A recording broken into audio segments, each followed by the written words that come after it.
En nombre de Dios y la patria se abre la sesión. Secretaria. Presidente, primero comunicar que el senador Cruz Coque en esta sesión va a ser reemplazado por el senador Carlos Kuchel Silva. Llegó el cambio correspondiente. Y también, presidente, se recibió comunicación de la Asociación Gremial Nacional de Pensionados del Sistema Privado de Pensiones de Chile, ANACPEN, conocido por nuestra comisión.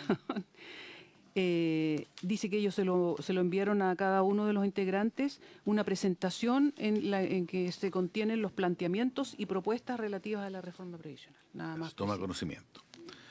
Muchas gracias. Ofrezco la palabra.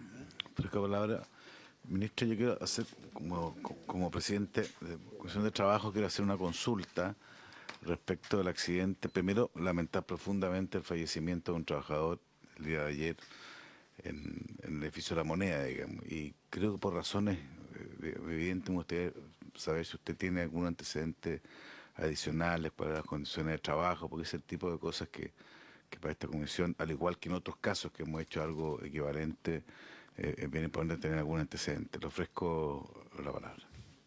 Gracias, presidente. Bueno, en primer lugar también sumarme a lamentar esta situación. Entendemos que este trabajador estaba desarrollando labores para la Dirección Administrativa de La Moneda y lo que ha señalado la Dirección Administrativa de La Moneda es que se han iniciado los procesos investigativos correspondientes, en particular de la Seremía de Salud y de la Inspección del Trabajo, así que estamos a la espera de los resultados de dicha investigación. Ya, eso del trabajo estaban todos los datos al día, o sea, todos los antecedentes que usted ha podido ver. ¿Era parte la pregunta del senador, digamos, era contratista o era propio del servicio de la presidencia?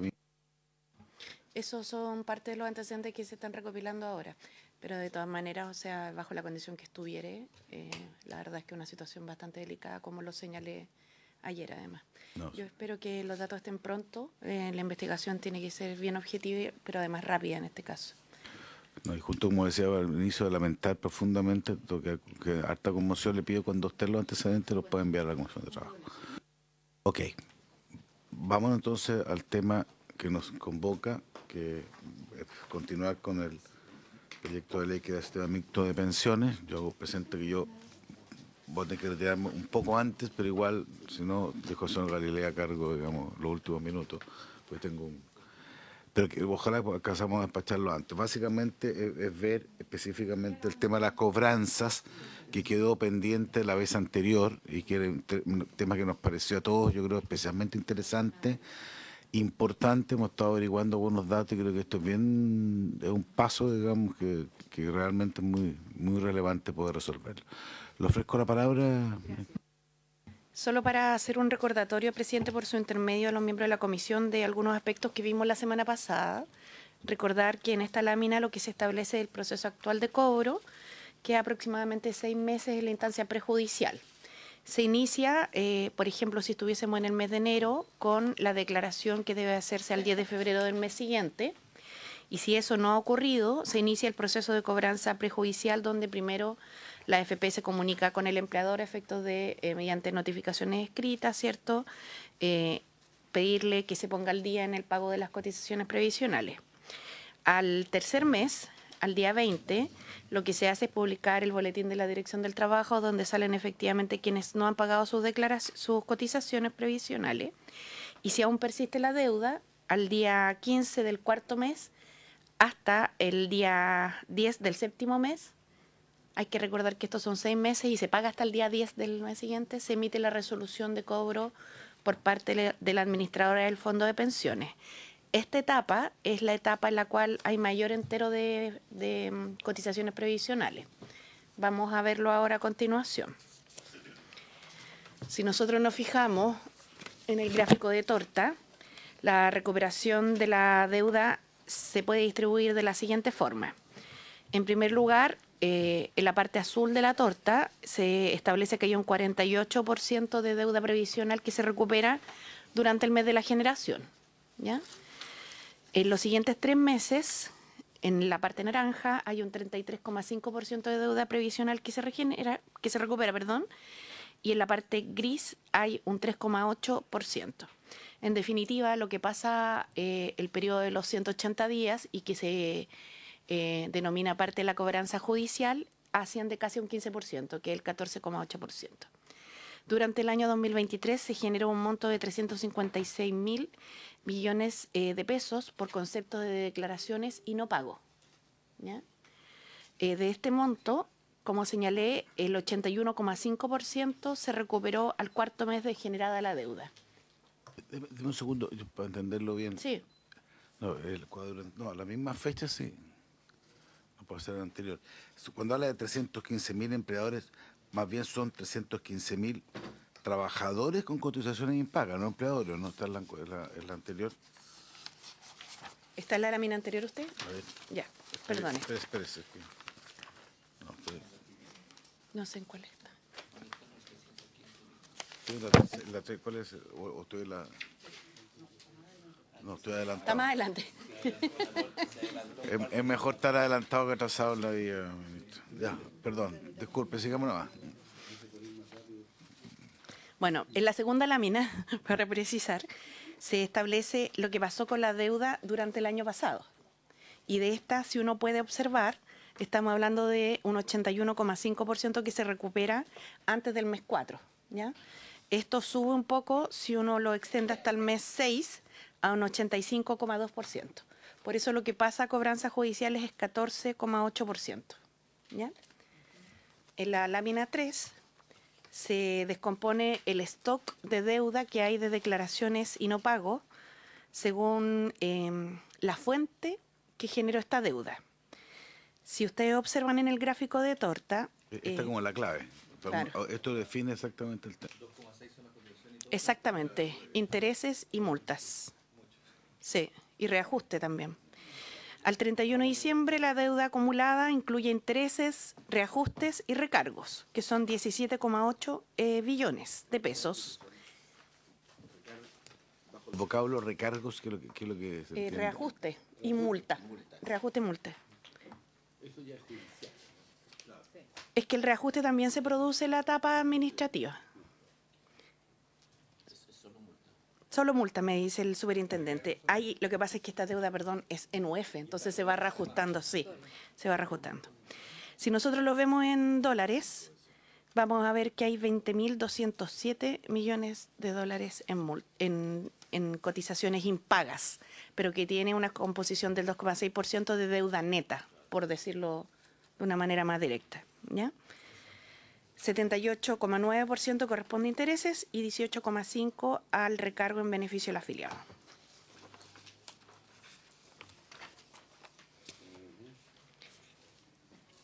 En el siguiente gráfico se ve la descomposición de este stock por el año de generación de la deuda. Aquí hay una parte azul oscura que es tan pequeña que la deuda efectiva, o la deuda neta más bien dicho, porque todo es deuda efectiva hoy día, pero no se alcanza a ver en el gráfico porque tanto el interés como el reajuste es mucho más alto, ¿ya? Ahí empiezan. Sí, está del 94 en adelante y el año 98 también con un pico importante. Superintendente, por favor. Usted se da cuenta, se nota al final el azul, que efectivamente. Si usted claro. mira porque ahí todavía no funciona. Ya, perfecto. Superintendente. ¿Sí se puede, presidente? Buenas tardes, por su intermedio, señor presidente. El 94 se cambió la fórmula de cálculo de los intereses penales de interés simple a interés compuesto. Y al pasar a interés compuesto aumenta exponencialmente la deuda. Ese es un cambio clave, ¿no? Sí, tal cual. Qué salvaje la diferencia, el cambio es impresionante. Hasta el 93 es interés simple. El 98 y después se establece compuesto. El 98 fue la crisis asiática, entonces hubo mucha morosidad de los empleadores. Sí.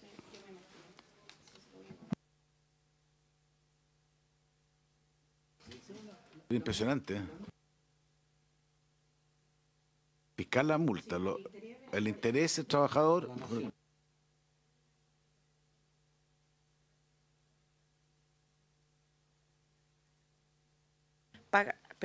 al pagar la comisión a la AFP paga distintas funciones que la AFP hace, entre esas la cobranza previsional. Pero en su minuto se expresaron estos dos recargos en beneficio de las propias AFP, señalando que tenían que desarrollar una capacidad instalada para efectuar los cobros cuando partieron. Eso duró casi 40 años, hasta el 2017, cuando se cambió y el interés va en beneficio del afiliado, que es porque es lo que genera su capital, que no fue enterado como ahorro previsional debidamente.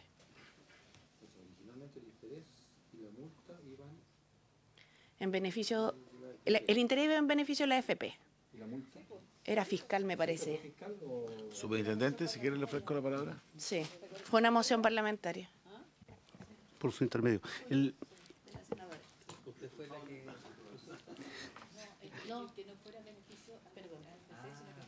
Superintendente, le ofrezco la palabra. Gracias. El interés con el reajuste siempre ha ido en beneficio del afiliado, pero había una regla que decía que había un recargo de 20%. Y ese 20% de recargo iba a beneficio de la AFP. Luego se subió ese 20% de recargo a 50% de recargo. O sea, aparte del interés y reajuste, se le recargaba un 50%. Y de ese 50% se mantuvo la regla que 20% iba para la AFP y lo restante 30% en este caso era para el afiliado. Y el 2017, que tal como dijo nuestra ministra, se cambió el beneficio de la AFP completamente a beneficio del afiliado. Por lo que tenemos hoy día es que el recargo de 50% sobre los intereses y reajustes va completamente a beneficio del afiliado. Entonces tenemos varias reglas ahí que se aplican cada una desde ahí hacia adelante.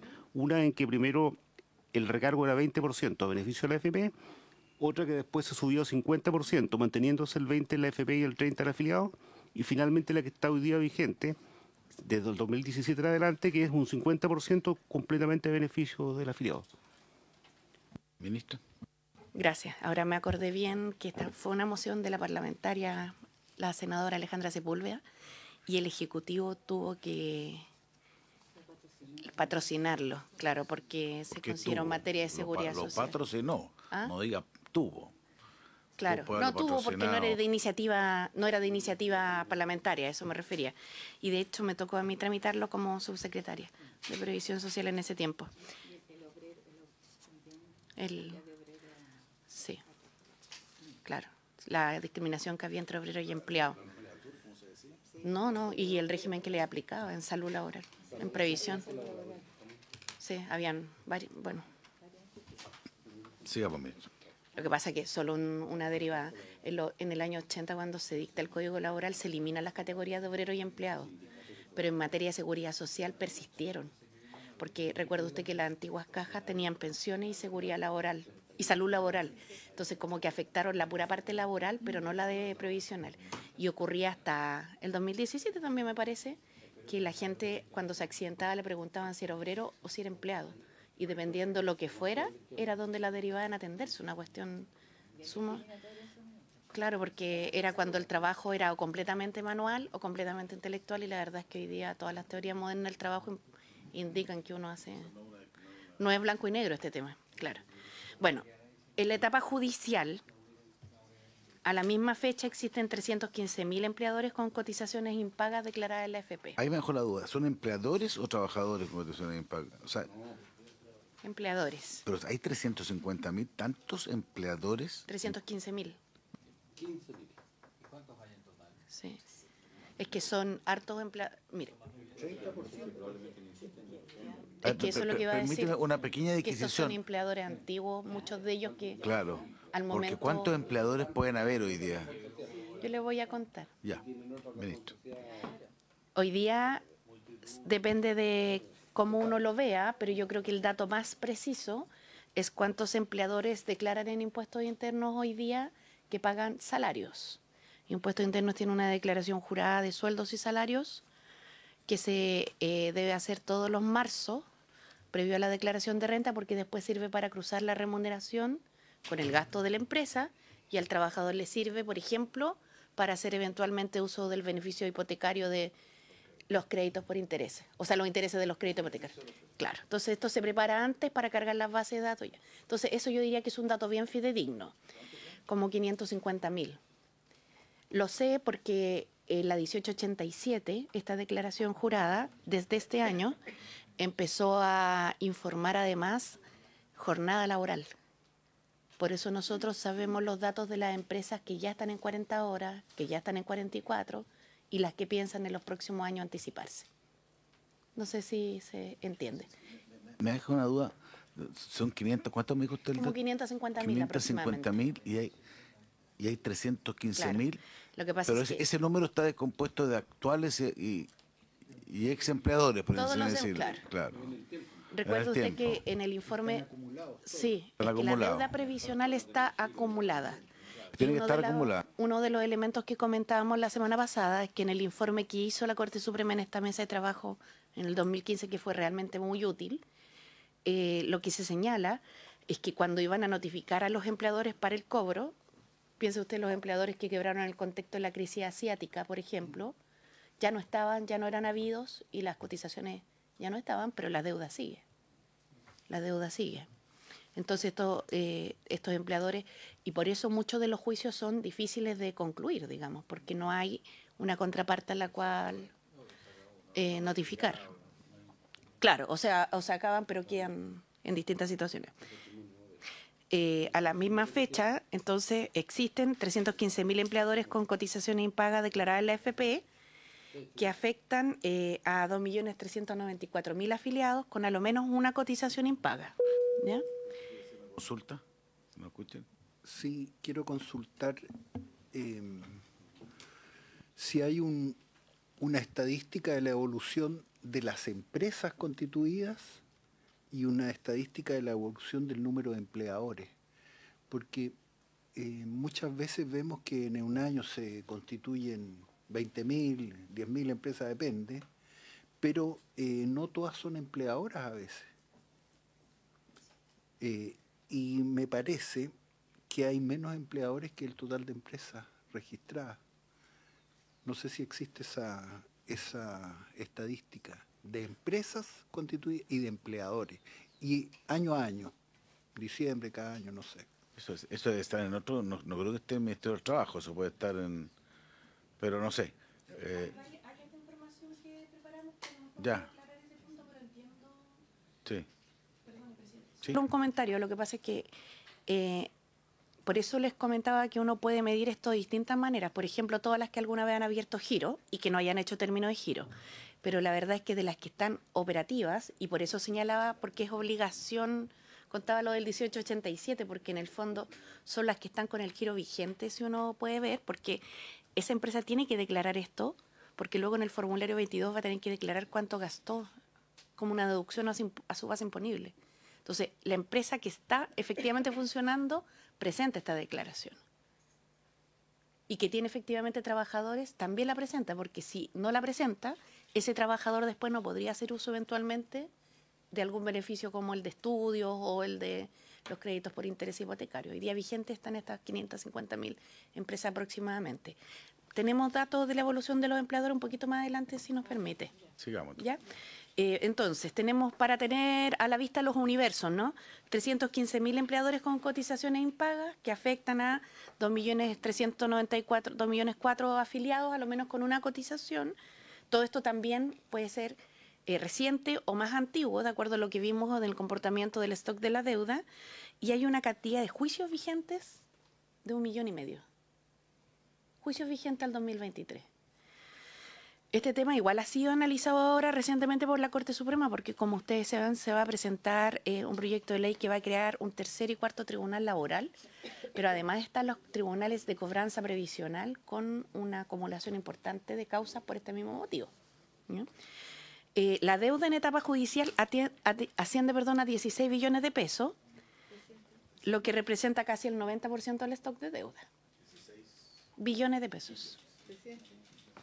¿Senadora Sepúlveda? Perdón. Sí, presidente, sí. Si tuviéramos esta ley, ¿no? Este artículo, ¿no? ¿Cuánto significaría pasar del 1,5 millones, ¿no es cierto?, de causas ¿cuánto significaría desde el punto de vista del número de causas que tendríamos? Porque como vamos a sumar, no vamos a aglutinar, entonces, ¿qué es lo que ocurriría ahí en el supuesto de tener este 1,5 millones, ¿no? Sí. Superintendente.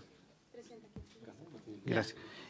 Por su intervención. En ese caso, senadora, sería equivalente al número de empresas, Sí. porque se acumularían todas las causas En una por sola. empresa. Entonces, Ya. en vez de tener 1,5 millones de juicios, tendríamos 315.000 juicios. Entonces, eso bajaría enormemente la carga de trabajo de los tribunales, que es una de las cosas que los jueces laborales han planteado reiteradamente. Perdón, presidente, de esos, los municipios siempre teníamos complicaciones ahí, ¿no es cierto? Ahí. Entonces, a ver si nos pueden dar, después, pero quizás, claro, que los municipios hemos Yo le pongo una cosa que después. yo encuentro que este tema es súper relevante, pero tratemos de avanzar un poco en la exposición y guardamos un conjunto de preguntas, a menos que sean de vida o muerte. Digamos. Le ¿Es comento de vida o algo, muerte, presidente. senador Puche, la suyo, no? Parece que sí. El señor ahí plantea que los jueces han dicho que se puede ir a las 315.000 causas en vez de las 1 No. El 1,5 millones de las 315 Sí. por número de empleadores. Sí, claro, aglutinarla y con eso se podría aliviar el trabajo. Eso está dentro de la propuesta, efectivamente. Por eso tratemos de avanzar un poquito Sí. en la medida de lo posible. Ya, a menos presidente. a menos que Perdón, surja... mi pregunta era por qué no se había accedido. Se ¿Por ha qué propuesto no- en las dos no se reformas había anteriores, accedido a la pero no, propuesta de no han avanzado las reformas. Claro.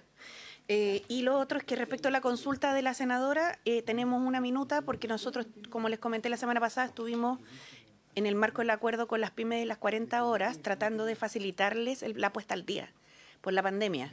Y ahí viene la composición de cuántas son corporaciones municipales, cuántas municipalidades la están buscando en este minuto y se la entregamos. Pero ahí la principal dificultad que tuvimos es que como el interés es tan alto, ponerse al día implica muy complejo y el interés es de propiedad de los cotizantes. Entonces el Estado no lo puede condonar. Hay un problema ahí. Exactamente, Que no es se parte puede de la hacer. Es petición parte, que ha hecho es las parte del pymes, pero cambio no que se se va a puede. hacer. Claro. Esto El bastante- 3% de la deuda entonces que está en etapa judicial es de los últimos 5 años. Esto es Ministra, importante. Yo tengo un problema distinto. El senador Saavedra Perdón. y el senador Galilea no resisten preguntar, entonces tienen todo su derecho. Senador Saavedra, después Es que senador Galilea. la frase la entiendo, la que está ahí, sí, está bien. Pero de todas maneras, yo creo que sería bueno, si es que existe la estadística, si no va a haber que construirla de alguna forma, para diferenciar cuáles son las empresas deudoras existentes y cuáles no. Que ya hay algunas que quebraron, se fueron, desaparecieron, pueden haber cambiado de razón social también. ¿Ya? Es que eso es bueno tenerlo a la vista de qué estamos hablando, porque para haber que tomar entiendo que hay que tomar una decisión crucial. Y en el eslabón más bajo de la pyme, la MIPYME, también tenemos deudas, me imagino, cuantiosas. Por favor. Ya. Senador Galilea. Gracias, presidente. Es que yo quería hacer una muy pequeña reflexión, porque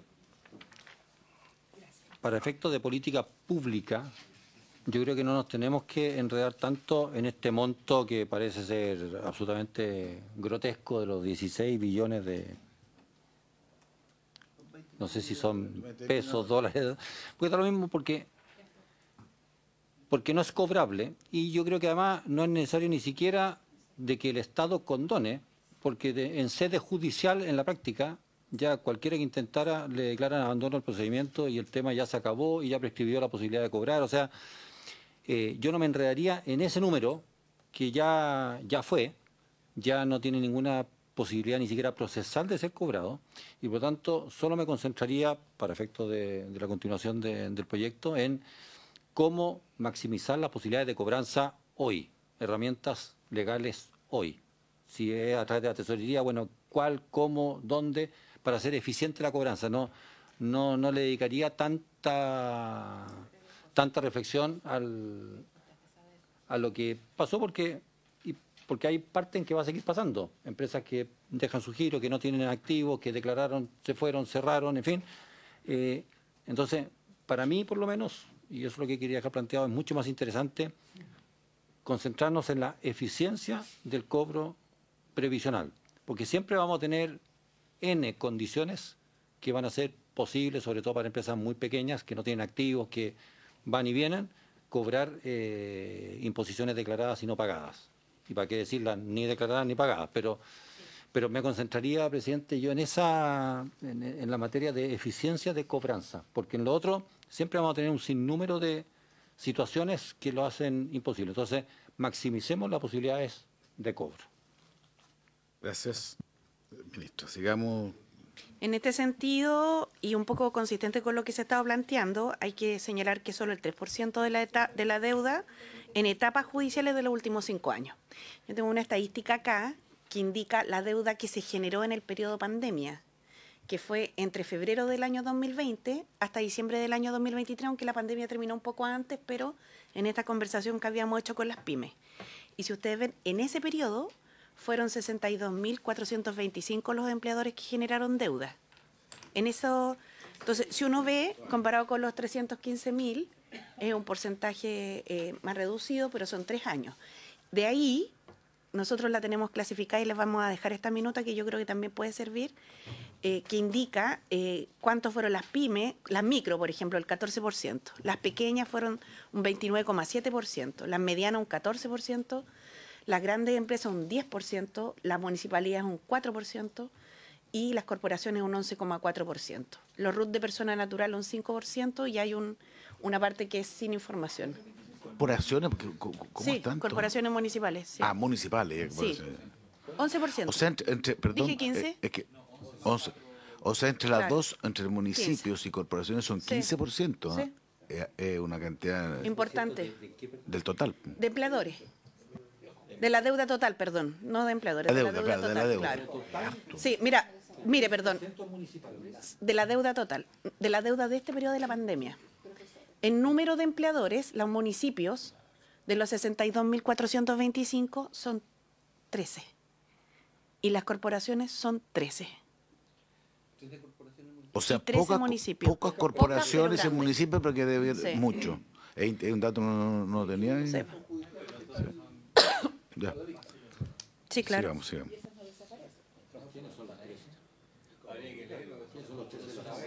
Ya. En la deuda en juicio, que está en juicio y a propósito de lo que preguntaba el senador Kuchel, un 38,8% se encuentra en sede judicial vigente. ¿Ya? Declarado en quiebra, un 10,6%. En estado de juicio inubicable, un 49,4%. Y en procedimiento concursal de liquidación, un 1,2%. La mitad, claro.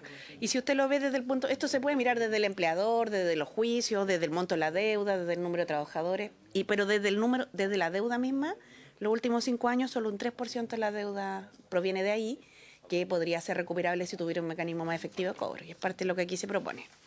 Entonces, si continuamos a la lámina siguiente, nosotros hemos detectado algunas oportunidades de mejora. La primera de ellas es una oportunidad respecto del proceso de cobranza propiamente tal, asociado al procedimiento de recuperación de las cotizaciones y a los intereses aplicados por la deuda. ¿Ya? Bajo la normativa vigente, que está en el Decreto Ley 3500, cada FP está obligada a iniciar acciones de cobranza por las cotizaciones adeudadas por un mismo empleador a sus trabajadores, los que pueden estar incorporados todos sus trabajadores en distintas FP. Entonces se repiten o se multiplican, más bien dicho, las acciones de cobranza. Lo anterior genera una o más causas judiciales por cada FP para un mismo empleador. Esta circunstancia sobrecarga de demanda a los tribunales y provoca en general ineficiencia en el sistema, porque hay que repetir gestiones de notificación, de cobro, de distintos trámites del procedimiento. Adicionalmente, la judicialización de las causas originadas por esta otra dinámica, que es la declaración y no pago automático, incorporada por la ley 20.255. ¿Se acuerdan que la semana pasada conversamos un poco de eso? Pero si no, puedo clarificarlo, porque en el fondo las cotizaciones son de declaración y pago simultáneo, pero se abrió la posibilidad, ¿cierto?, de declaración y no pago, que es cuando hay eventualmente un problema transitorio en algún tipo de empleador y que el 80 y algo % se pone al día dentro de los primeros 6 meses. Pero hay además una presunción que se establece en la ley del 2008, que es cuando no hay constancia del cese de la relación laboral, pero no hay más declaración después. Entonces, esas se llaman declaración y no pago automático. Esto también ha significado una recarga a los tribunales con la presentación de demandas sin contar con la información completa, ¿ya? Y depurada, que permita asumir que efectivamente son cotizaciones morosas. Esto también se puede mejorar, no es, o sea, más que ha requerido como la voluntad de poder sacar esto adelante, digamos, y convertirlo efectivamente en ley, porque hay harta acuerdo en que estas son medidas razonables y necesarias. Asimismo, se han detectado problemas en la notificación a los empleadores. De hecho, ya veíamos que la mitad era no habido. Otra oportunidad de mejora es aquella relativa a las tasas de interés aplicadas a las cotizaciones pagadas con atraso, y que tiene que ver precisamente con lo que explicaba el superintendente, tanto en materia de interés compuesto como de las referencias que se hacen a las tasas de interés en el cual efectivamente hoy día se aplican a la mora, más el recargo del 50%. Entonces, diríamos, en primer lugar está la posibilidad de centralizar el cobro de las cotizaciones previsionales, en segundo lugar, regular los intereses, en tercer lugar, mejorar el procedimiento de las DNPA, que son las declaraciones no pago automático. Vamos a irlas viendo una a una, ¿ya? Esta regla de cálculo de los intereses en general lo que hace es que se aplique la tasa de interés para operaciones no reajustables recargada en un 50%, lo que produce que la deuda previsional aumente aceleradamente y ello se traduce en que a los empleadores se les hace cada vez más difícil pagar la deuda y por ende mientras más antigua sea la deuda, menor es la probabilidad de que se recupere. Hay un punto de quiebre en el momento en el cual esto se empieza a acelerar que hace poco probable la recuperación de la deuda, ¿ya? Después de los 6 meses. El interés compuesto, entre otras cosas, digamos. Además, la normativa, otro de los temas que... Perdón, ministra, ¿el interés compuesto y el cálculo es mes a mes se va subiendo? O sea, si yo subo 3%, el otro X más 3 más 3... O sea, claro. Hay otras materias también que son oportunidades de mejora y que no están claras hoy día en la legislación, que son quién se hace cargo de la gestión y de cobranza, por lo que en muchos casos los termina también financiando el empleador, desincentivando el pago de la deuda previsional, ¿ya? Con el propósito entonces de perfeccionar el recupero de las cotizaciones, se producen introducir mejoras al procedimiento de cobranza, centralizando su cobro e incorporando el perfeccionamiento a la DNPA y a la regla de tramitación de los juicios de cobranza. Son como esos 3 elementos que traen distintas medidas. La declaración y no pago automático, que son estas presuntivas. Son unas siglas increíbles. El sector previsional está lleno de siglas, hay que ser pero lleno de siglas. Cuando se habla mucho de la educación previsional, la verdad es bien complejo porque los conceptos están tan llenos de siglas que la verdad es que, claro. Estas propuestas que vamos a presentar fueron analizadas en una mesa de trabajo, como señalé con anterioridad, convocada por el Poder Judicial, en la que participaron jueces especializados en materia laboral y en materia de cobranza previsional. Dichas propuestas fueron recogidas en buena medida en lo que compete a la centralización de cobranza en el proyecto de la presidenta Michelle Bachelet del 2017 y luego también en el proyecto del presidente Piñera del 2018. En este último proyecto se incorporaron también las mejoras a la DNPA, ¿ya? Y los perfeccionamientos al procedimiento de cobranza judicial. Adicionalmente a lo incluido en estos dos proyectos, la propuesta que traemos hoy día establece una nueva metodología para el cálculo de los reajustes de los intereses de la deuda previsional, ¿ya? Entonces esto ha ido como avanzando en el tiempo con más propuestas de mejora. Estas propuestas no se encuentran en el proyecto aprobado por la Cámara de Diputados. Fueron presentadas originalmente a la Cámara de Diputados, pero en algún minuto el proyecto se trató de alivianar y separar para poder avanzar aunque fuera en la cobranza, pero en definitiva tampoco se pudo porque el ánimo no estaba para avanzar, así que no fueron incorporados. No estaba el horno para bollos, como dijo hoy día un parlamentario. Me parece que fue el senador Asandón. A propósito de otra materia, pero no estaba el horno para bollos.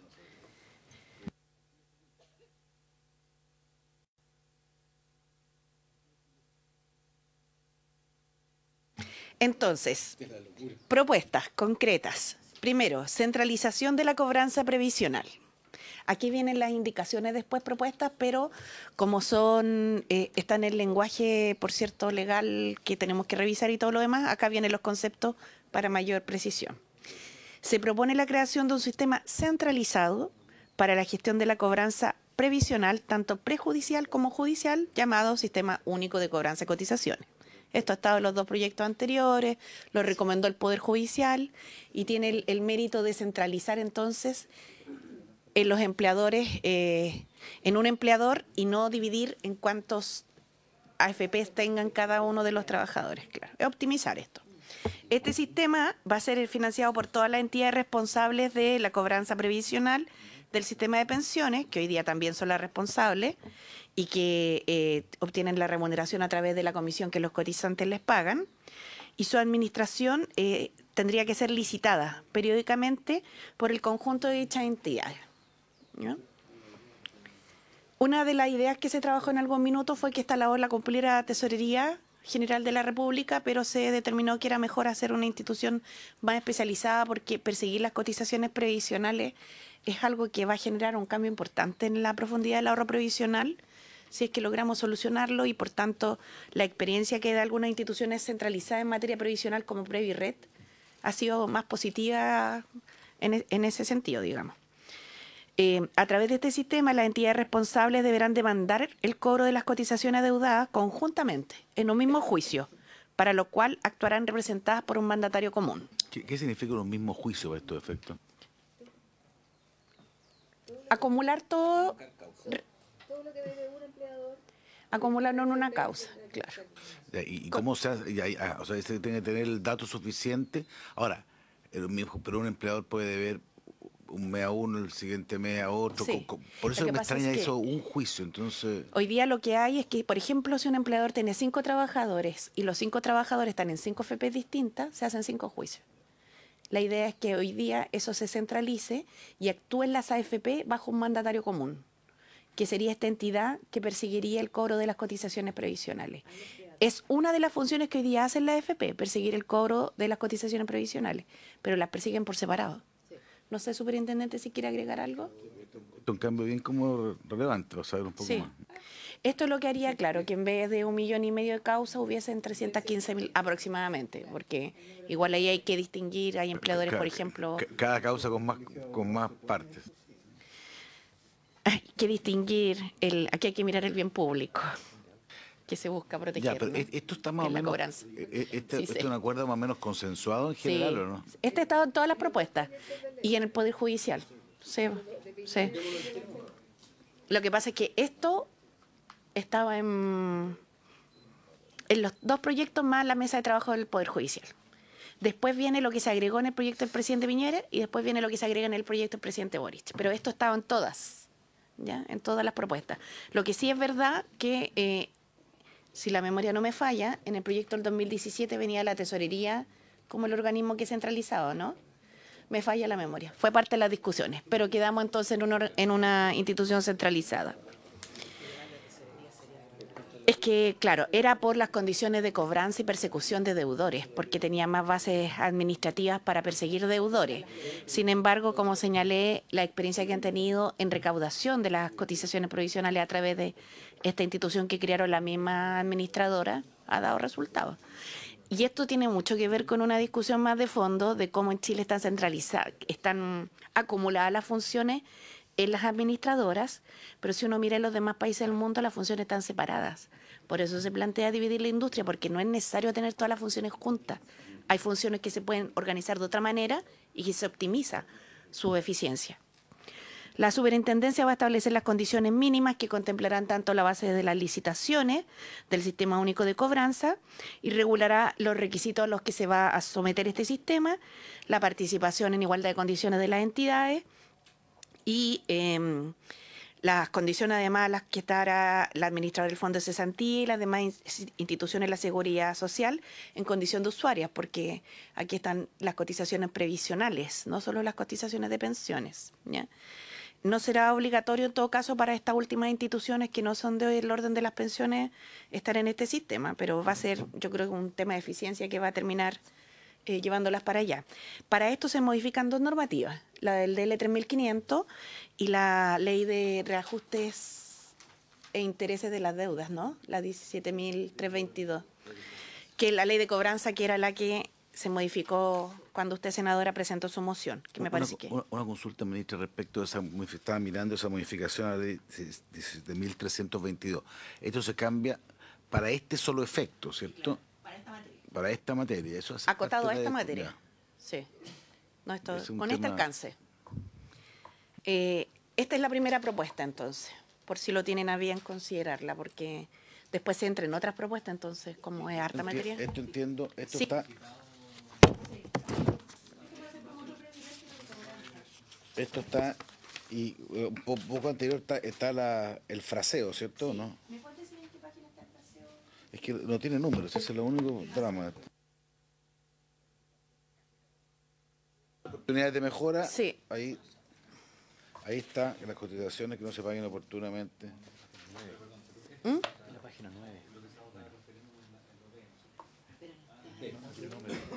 No.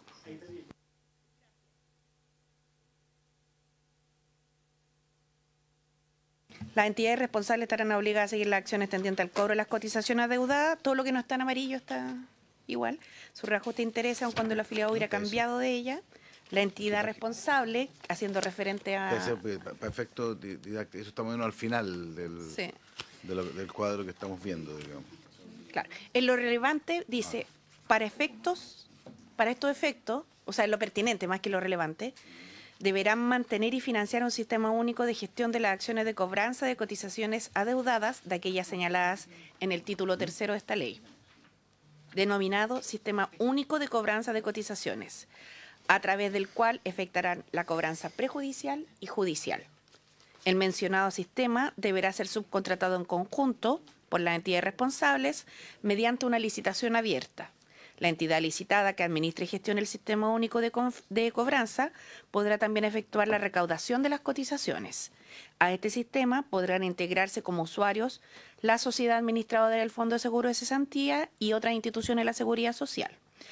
Podrá, por tanto, facultativa. Es bien probable que ocurra y sería bastante favorable por un tema de eficiencia.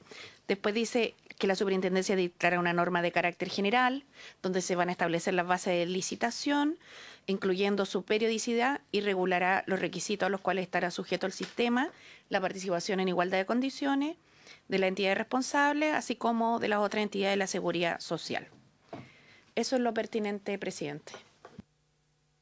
Es que no está tan fácil porque estamos yendo... Es que no tiene números, ese es el problema. No tiene números, ese es el... Hay varias. No.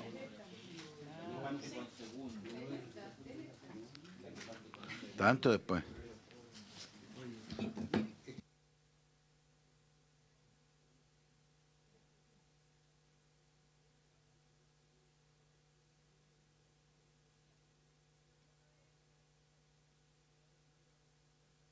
¿Está súper claro, senador? Yo le voy a pedir...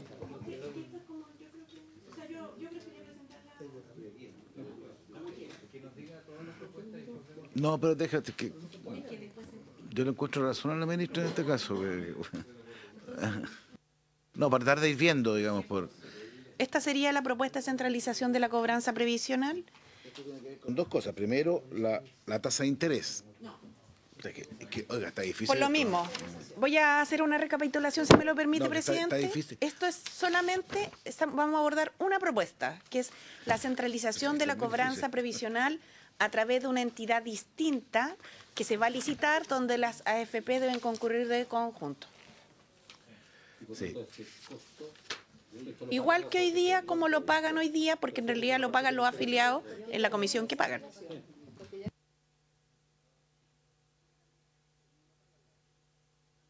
la pagan los Espere, afiliados a través de la un segundo, comisión. ahora una palabra, es que esa indicación que usted está haciendo referencia parte por la tasa de interés corriente para intereses reajustables. Eso es parte de la... Lo que ¿no? pasa, senador, es que la estructura normativa de las indicaciones aborda en el artículo referente varias materias. Por eso nosotros los separamos por tema para mayor comprensión, porque son elementos distintos. Esto es de procedimiento de cobro. Ya, que aquí déjeme entender bien, porque aquí, como uno habla referéndum, todos podemos cambiar al referéndum, digamos, pero dice indicaciones de cobranza previsional. 2, la tasa, es lo mismo que dice ahí, ¿cierto? 2, la tasa de interés. Eso es lo que, entonces usted nos está pidiendo que no sea eso, sino que sea otro tema. Pero ¿por qué no se parte por la tasa de interés? Me parece que va a ser más ordenado para estos efectos. Es como está fraseado, si estoy haciendo... ¿Ah? Sí, ¿ah? Senador Galilea. Quería... Es que el artículo 19 tiene todos los temas. Entonces, Es que el punto es como tenemos que... Estoy siendo bien... Dice indicaciones de cobranza previsional. 2. La tasa de interés corriente para operaciones reajustadas de moneda nacional, de ahí viene. El tercer párrafo. El cuarto inciso se hace referencia, ya resuelto los anteriores, se hace referencia al sistema, a cómo se cobra. Por eso a eso me refería, que para tener coherencia tiene que ser todo seguido. Senador Galilea. Quería un comentario y una solicitud, una autorización, presidente. El comentario es, quizás sea bueno dejar esta... ¿Perdón? No, pero considerar, antes de aprobar el referéndum o como sea, que las cobranzas tengan un componente territorial, por región, yo creo que es complejo hacer una sola empresa que cobre en todo Chile para que le demos una vuelta. Y quería pedirle, mi asesor personal, don Francisco del Río, quería hacer una pregunta a la ministra. ¿Se podrá...? Solicito, ¿podrá hacer la consulta respecto a este tema específico? De este tema. Si le parece, sí, don Gracias, Francisco. presidente. No, solo una pregunta de mecanismo, ministra, por su intermedio, presidente. Hoy día, la ley 17322 establece una responsabilidad directa de las AFP cuando se transforman en un litigante negligente, que normalmente va asociado a montos de cotizaciones muy bajos, en que no alcanzan a pagar ni notificaciones, ni apremios, ni nada. Y en esos casos responde con su propio patrimonio por las cotizaciones. Ahora bien, dado que hay una centralización de la cobranza en otra institución, con otro patrimonio, ¿cómo se puede hacer efectiva esa responsabilidad de las AFP cuando ellos otorgaron un mandato para la cobranza? Sí, en ese caso es la buena.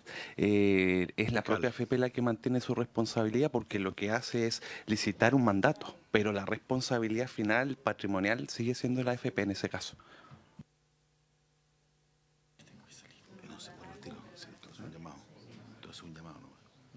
presidente, entonces, para volver al tema, lo primero es la centralización de la cobranza a través de esta entidad externa que se licitaría, que tendría reglas de igualdad de condiciones y todo esto definido en la norma general que establecería la SUPER, y que en lo demás no modifica otras reglas, más que centralizar en función del número de empleadores. La segunda propuesta... Ya, pero estoy presidiendo yo por un minutito para... en eso... No, jamás.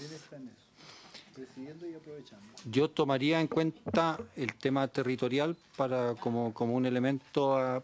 Denle una vuelta, no es necesario. Y dos.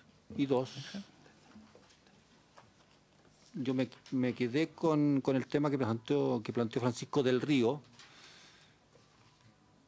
Entiendo la explicación, pero quizás habría que parafrasear distinta esa norma a la que alude Francisco del Río, dado el distinto procedimiento de cobro, que sin alterar la norma de responsabilidad, pero no sé, sin alterar la norma de responsabilidad, pero afinándola al nuevo proceso de cobranza que eventualmente vamos a aprobar. Fiscal, sí. Perdón, si me permite. lo que usted plantea desde el punto de vista de un diseño territorial formaría parte de las bases, del diseño de las bases. Y respecto de la responsabilidad directa de las administradoras, nosotros entendemos que rigen las reglas generales en orden a que esta entidad licitada es un mandatario al final de las AFP para efectos de cumplir un rol propio de las AFP. Entonces, en ese sentido, pensamos que podría establecerse una redacción que quizás precise eso, pero eso no cambia la responsabilidad final de las AFP respecto a este punto. No tengo duda de que no la cambia, pero es un tema de redacción que quizás sea conveniente abordar. Ahora, en la práctica, ¿las AFP este tema lo tienen internalizado o lo subcontratan también? ¿Cómo es la práctica en esto? Ahí hay una subcontratación, funciona de manera mixta. Usan todas las... Ya. Pero en el caso de, por ejemplo, que ocurra negligencia, es la propia AFP la que responde con fondos propios. O sea, la acepción de responsabilidad viene en ambos sentidos. En un sentido, ¿quién hace el trabajo? Pero la responsabilidad patrimonial es de la administradora. Eso no cambia. Si me permite. Adelante, ministro. Por eso es interesante pensar en separar la industria donde la AFP o los inversores se puedan dedicar a invertir y rentabilizar fondos, porque tienen demasiadas funciones. No. No, pero lo digo porque es parte de la reflexión que hay que hacer de verdad. O sea, y de hecho en otros países es así. En segundo lugar, la segunda propuesta es mejorar el sistema de las DNPA. ¿Ya? Recuerden ustedes, las DNPA son las presuntivas. ¿Ya? ¿Por qué? Porque para que haya una mayor efectividad en la cobranza de las DNPA, se requiere, diríamos, poder ampliar las fuentes de información que hoy día disponemos. Tenemos fuentes de información que permitirían poder depurar aquella efectivamente en la que hubo un cese de relación laboral o una suspensión de la relación laboral o no, y que por tanto son efectivamente cotizaciones ni declaradas ni pagadas. Para esto se provee acceso al cruce de datos de distintas instituciones como Impuestos Internos y la Dirección del Trabajo con las entidades que recaudan cotizaciones de la Seguridad Social. ¿Ya? Esto también estaría regulado como una gestión a través de una norma general de la Superintendencia de Pensiones, asegurando las gestiones mínimas que debiera realizar las entidades que recaudan cotizaciones, previamente agotando, ¿cierto? Si procede, agotando previamente los trámites, si proceden antes de presentar una demanda para la presunción de mora de las cotizaciones. O sea, hacer como el esfuerzo previo, depurar previamente para ver efectivamente cuáles son DNPA o no. Estas deberán notificar al afiliado si deciden fundadamente no presentar una demanda basada en esta presunción, a efectos de que el afiliado pudiera eventualmente oponerse si es que esto llegara a ocurrir. Si el afiliado no está de acuerdo, podrá ejercer sus derechos dentro del término de la prescripción, el que correrá desde que la entidad responsable le notifique su decisión. ¿Ya? Y en segundo lugar, lo que se busca es ampliar las causales en que las entidades responsables pueden ser sancionadas si han actuado negligentemente en la tramitación de la causa. Por ejemplo, no verificar oportunamente los créditos ante un procedimiento concursal de quiebra, ¿ya? Del deudor y en la paralización del trámite por un periodo superior a 6 meses. Son todas estas normas procedimentales que buscan hacer que esto se mueva un poco más y no siga como una fotografía con un estanco de cotizaciones adeudadas acumulándose en el tiempo y sin lograr tomar medidas. ¿Ya? Esto en materia de DNPA. En la tercera propuesta se propone mejorar el procedimiento de cobranza. Y en este sentido, principalmente lo que se proponen son normas de carácter de notificación, de puesta en conocimiento, ¿cierto?, de la contraparte en este tipo de juicio. Para esto se establece que, además de la notificación personal, en subsidio se podría notificar por cédula, ¿ya? Sin nueva orden del tribunal, porque hoy día igual se puede, pero se requiere que existan plazos de nuevo escritos, que se solicite, después que se resuelva y después que se... Es un tema un poquito más complejo, hay que tener una miradita, porque en general siempre como son tema de esta naturaleza se trata de que sea personal, digamos, y si no con alguna autorización especial, porque si no puede generarse una norma en donde se siga un procedimiento sin que sea emplazado adecuadamente el deudor. Esto es un problema general, no particular en esto, pero veámoslo, que echar una miradita. De todas maneras, para comentar que igual en la parte de cobranza administrativa, antes de la judicial, porque esto es para la judicial, pero hay bastante otras disposiciones, por ejemplo, decir una ñoñería, pero en materia tributaria, antes del cobro mismo del impuesto, en la parte de la fiscalización propiamente tal y todo, igualmente se establece la posible notificación subsidiaria. O sea, hay experiencias. Lo que hay que resguardar es que se emplace debidamente a la contraparte. Después viene la nulidad y eso Sí, claro. es un desastre. Sí, de todas maneras, ahí, en este tipo de temas, podríamos recoger en expreso lo que señaló la misma Corte. Si me permite el presidente, ¿podría intervenir Francisco Neira un segundo? Don Francisco.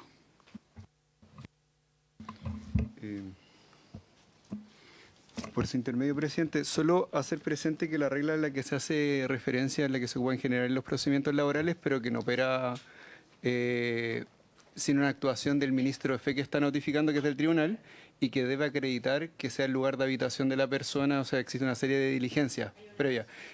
Lo que pasa es que lo hace en el momento y no como ocurre en el procedimiento civil, que se requiere una nueva orden del tribunal que ordene hacer eso. Entonces, eso permite reducir los tiempos de una gestión que en general se realiza en los procedimientos civiles. Eso. Ahora, en el caso de los ministros de Fe, hay que recordar que lo que ellos ven, o más bien dicho, perciben con sus sentidos, tiene una presunción de veracidad también por regla general, porque están investidos de esa calidad formalmente, o sea, no puede ir a notificar cualquiera. Y por otro lado, hay que recordar que la mitad de estas causas no alcanzaron a ser ni siquiera notificadas personalmente porque los empleadores no fueron habidos, digamos. Lo cual no quiere decir que no estuvieran necesariamente en ese minuto, pero que podrían circunstancialmente no haber estado y no pudieron ser notificados en el domicilio oficial declarado. Y se establece además la posibilidad de notificar la demanda por medio electrónico si el empleador lo ha autorizado expresamente en la planilla de pago de cotizaciones. Esta norma también existe hoy día en otro tipo de instituciones. Pero para eso tiene que haber una autorización previa de parte del empleador y el registro de un correo electrónico. Se actualiza la referencia al procedimiento de quiebra por el procedimiento concursal de liquidación, que son de acuerdo a la nueva ley, y se establece expresamente que los gastos de cobranza siempre serán de cargo de la entidad responsable de la cobranza y en ningún caso corresponderán al empleador. Porque lo que ha habido aquí es un trasvasije de algunos gastos o gestiones de cobranza desde la AFP a los empleadores, ¿ya? Y eso no está dentro de la... Porque eso está considerado dentro del pago de la comisión, claro. Está considerado eso claro, entendí. El trabajador le paga a la AFP para la gestión de cobranza.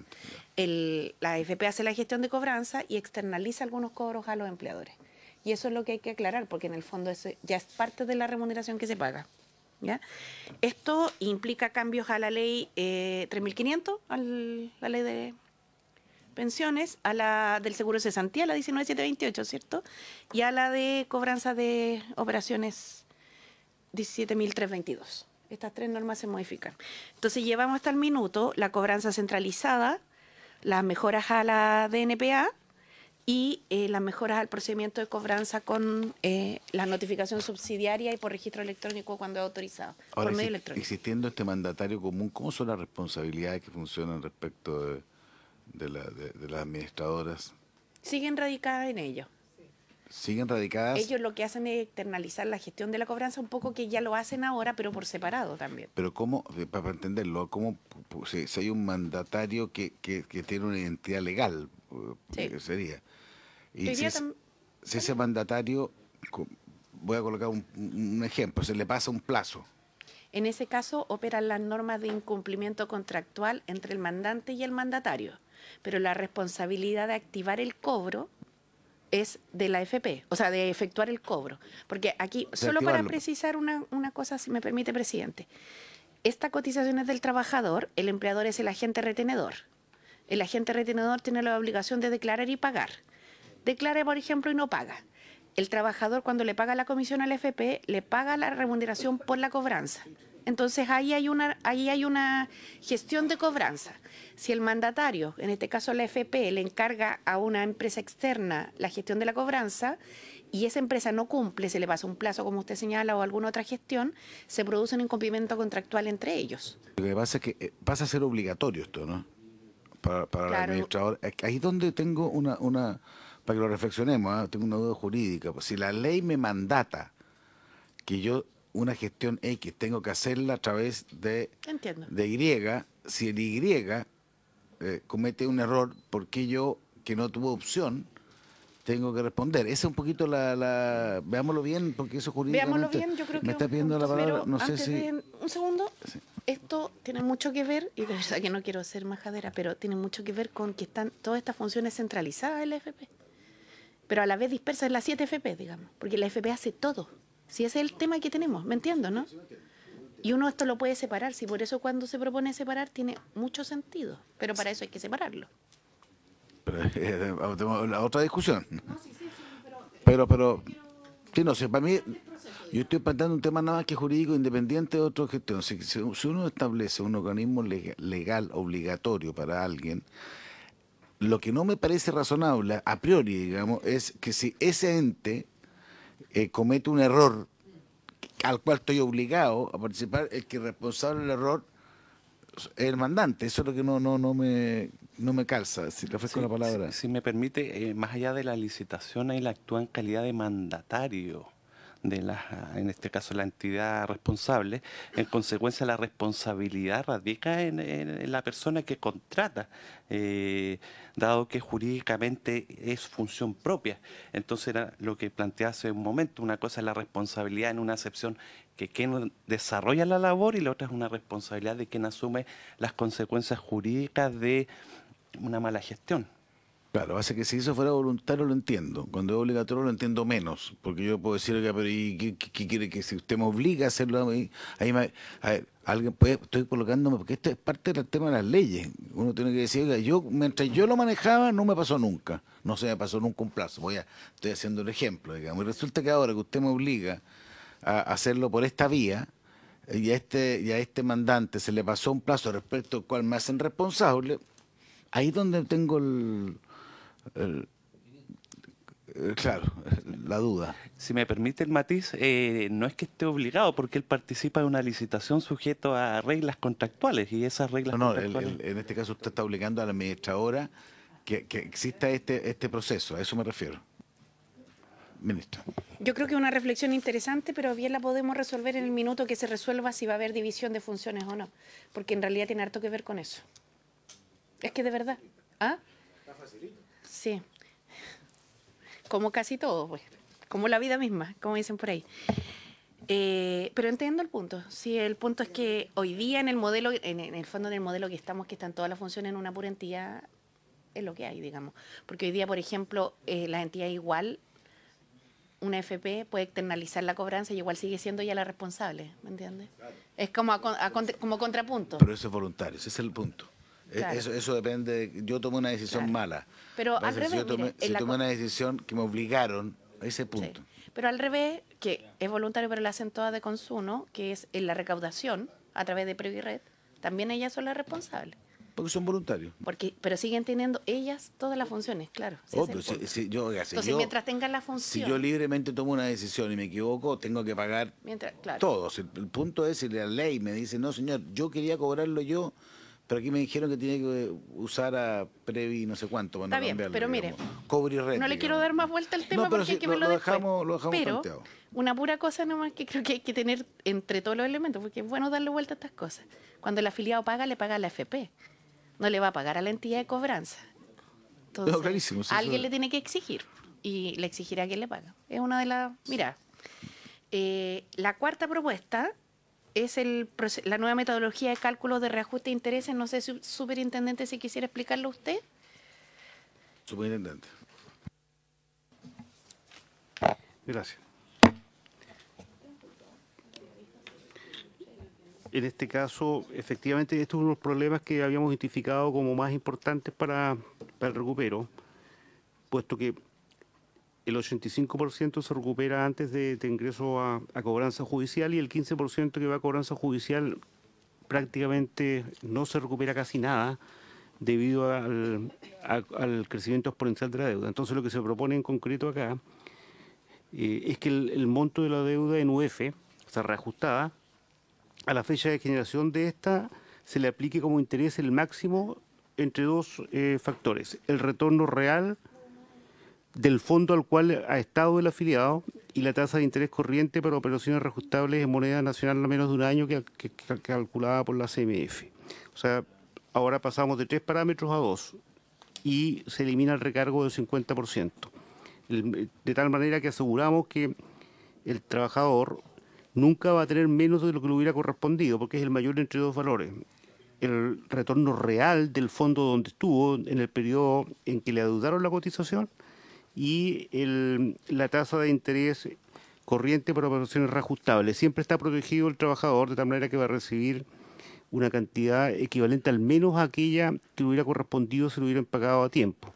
Y eso hace más recuperable las cotizaciones adeudadas, puesto que no se recarga tampoco en exceso a los empleadores. Ok. Estas son las propuestas. Yo propongo lo siguiente. Yo sé que tengo que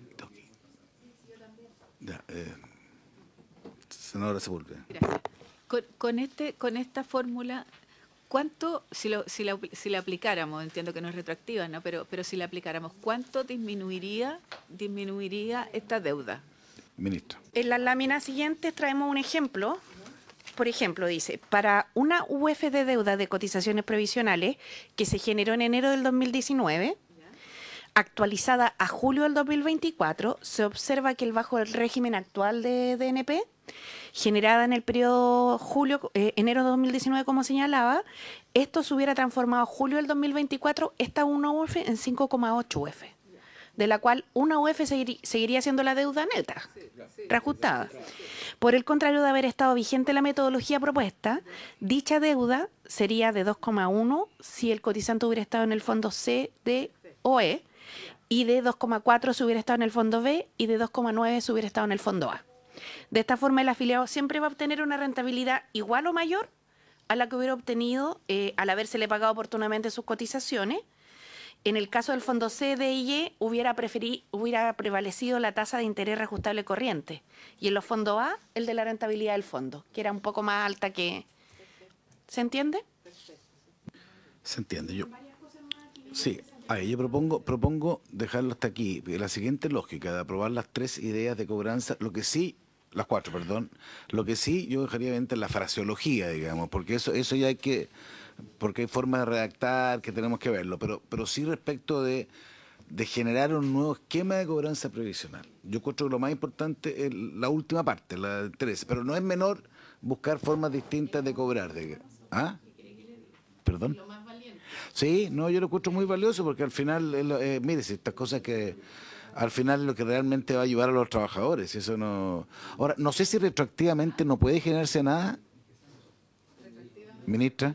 Yo no sé si de repente, estoy pensando en voz alta, si también se le puede generar una retroactividad. O sea, yo he visto, a ver, en Hacienda hemos visto, particularmente en relación a la deuda que se generaron en tiempos del COVID, se generó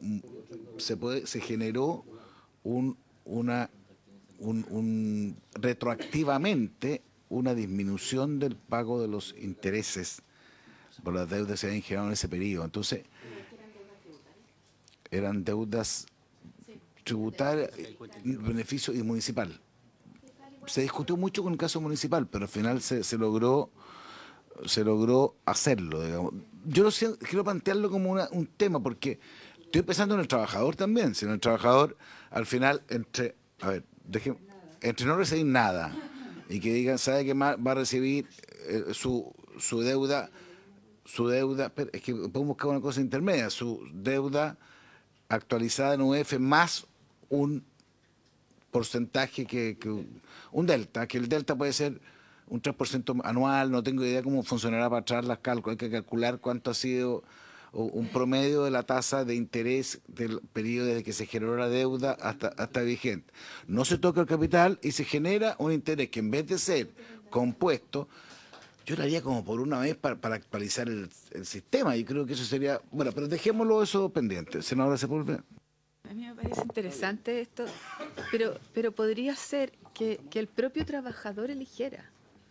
O sea, yo entiendo que es una deuda que se tiene con el trabajador y que el trabajador pudiera por eso, pero es la posibilidad de estoy pensando en las profesores municipales y todo, que se produce incobrable, pero ver si el propio trabajadores o trabajadora es la que decida de esto. Yo creo que esto tiene que ser más bien una norma, ¿no? Es difícil la voluntariedad, Sí. pero Le sugiero, sí. presidente, si es posible aprobar estas 4 propuestas de referéndum, que los equipos técnicos puedan revisar la redacción que hicimos. Nosotros vamos a preguntar, a pedirle a Y- los expertos Sí, que nos nosotros puedan... de todas maneras le hemos dado vuelta a este tema, sobre todo pensando en las pymes, y ha sido bien difícil buscarle una solución.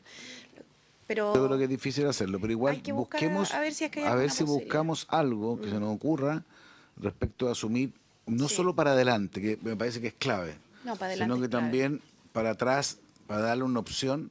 Estoy pensando en gente que podría eventualmente recibir algo que nunca va a recibir en otro escenario, digamos. Entonces me parece que hay que hacer el esfuerzo. Si al final no damos, pero la sugerencia es siempre el capital, como dice, con una tasa de interés que no se transforme en el interés compuesto, sino que sea un promedio de los intereses, una mediana, ¿se fija? Que creo que ayudaría mucho respecto a algunos procesos.